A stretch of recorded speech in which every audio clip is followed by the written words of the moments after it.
நம்ம செய்கிற சின்ன நல்ல செயல் ஒருவருடைய வாழ்க்கையை பெருசாக மாற்றும். அதுக்கான குட்டி கதை பார்க்கலாமா? ஒரு பேருந்து நிலையத்தில் வயசான பாட்டி கையில் துணிப்பையை வச்சுக்கிட்டு உட்காந்துக்கிட்டு இருந்தாங்க. ரொம்ப நேரமாக இங்கேயே உட்காந்துட்டு இருக்கீங்க, இந்த இடத்த விட்டு போங்க அப்படின்னு சொல்லி கோபமாக சொல்கிறாரு ஒரு வியாபாரி.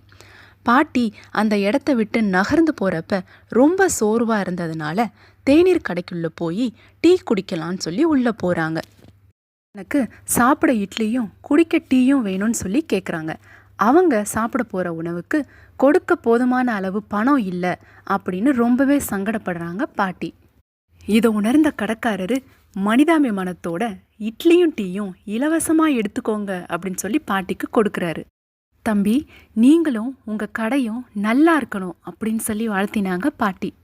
உண்மையான செல்வம் அப்படிங்கிறது பணத்தையும் தாண்டி மனிதாபிமானமும் மனுஷத்தன்மையும் தான். மறுநாள் காலையில் அவர் கடைக்கு முன்னாடி ஒரு பெட்டி இருந்தது. திறந்து பார்த்தா பாட்டி எழுதின கடிதம். அதை படிக்கும் பொழுது தன்னை மீறி அவர் கண்களில் கண்ணீர் வருகிறது.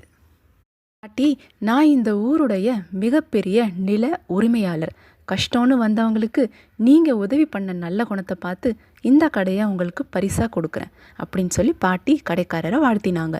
தெரிஞ்சவங்களுக்கு உதவி செய்யும் பொழுது மனிதனாக ஆகிறாய், தெரியாதவங்களுக்கு உதவி செய்யும் பொழுது தெய்வமாக ஆகிறாய்.